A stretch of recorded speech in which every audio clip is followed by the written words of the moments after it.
The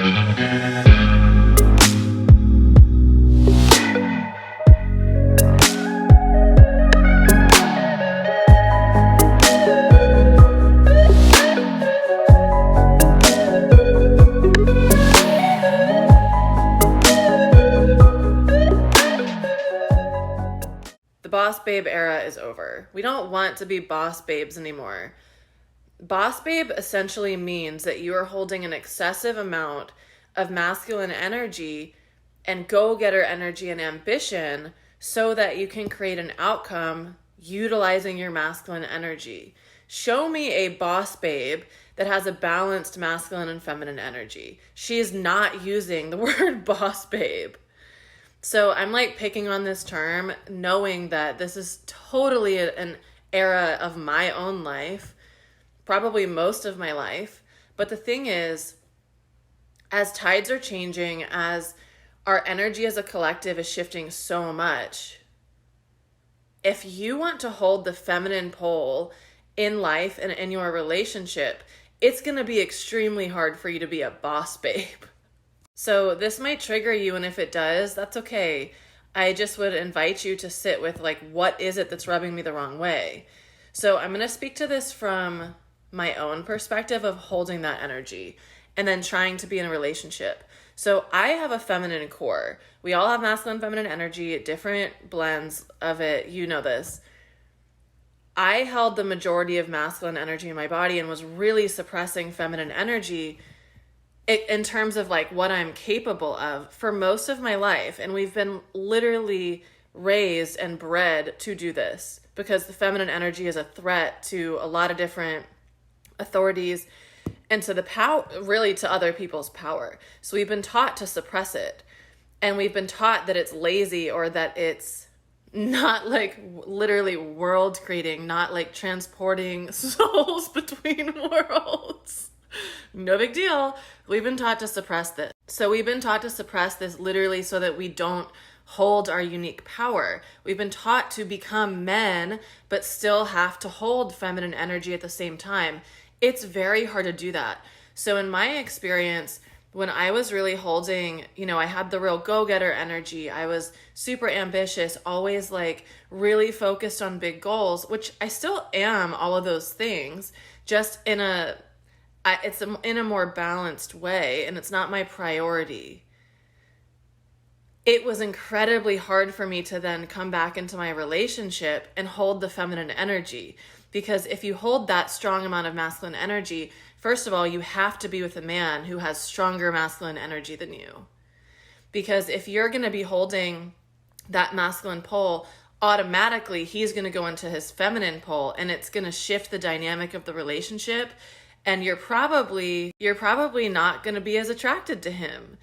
If you want to be holding the feminine energy, you're going to lose attraction if someone else, like you're not attracted to feminine energy, you're attracted to masculine energy. So if you are holding that boss babe energy or just more masculine, you have to be with someone who has a way stronger quotient of masculine energy than you so that you can stay in that feminine. Otherwise, you have to really develop a skill set of being able to shift between the masculine pole in your business and the feminine pole in your relationship, which is that would take a lot of practice. And it just isn't easy. So I feel like as a collective, our feminine energy, many of us are starting to realize like, hey, I actually don't want to have to operate in my masculine so much. What's it like to operate in my feminine power? How is that different? So when you start to understand how your feminine energy actually works, you're never going to want to go back to the masculine or you're never going to want to hold that in yourself. It's going to feel jarring. Or you're never going to, I'll say it this way. You're never going to want to go back to how you were holding it in an excess amount, because we have to have it balanced, right? I talk about this all the time.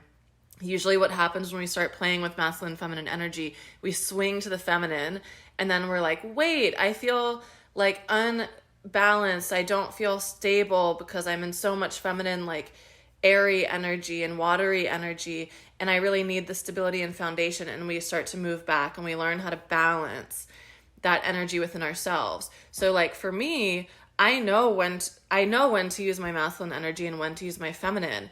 And it is a learning process when you're starting to incorporate this in relationships and in your business too, but in relationships, it's like a whole different way of being when you're a woman trying to operate from the masculine, trying to lead, trying to anything but being in your feminine. So it's like a whole different behavior pattern that you have to learn. And if you're holding that boss babe energy, it is circulating out into all areas of your life. So if you want to be holding your feminine core, it's time to shift out of the boss babe energy. That's not actually a healthy dynamic for us to be in unless you want to be in the masculine energy, which is totally fine. But we're not using our power. It's like taking so much of our energy than we actually realize. We're not utilizing as much of our power as we possibly can be. And our power, if you're someone who wants to be operating in the feminine core, our power is in a whole different realm. So what's also going to happen as you shift out of this boss babe identity is you are going to have a massive amount of your ego start to dissolve, because you've probably held the identity your whole life of being like top in your class, always like achieving, always successful, like always impressing other people, right? And so that aspect of you has to die, has to dissolve.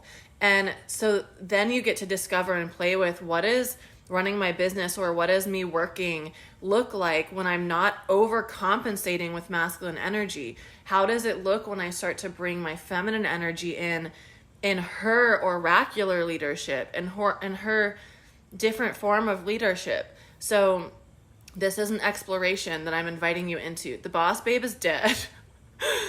Like, that's not us in our highest power. P.S. That does not mean that we can't be wealthy, that we can't be super successful.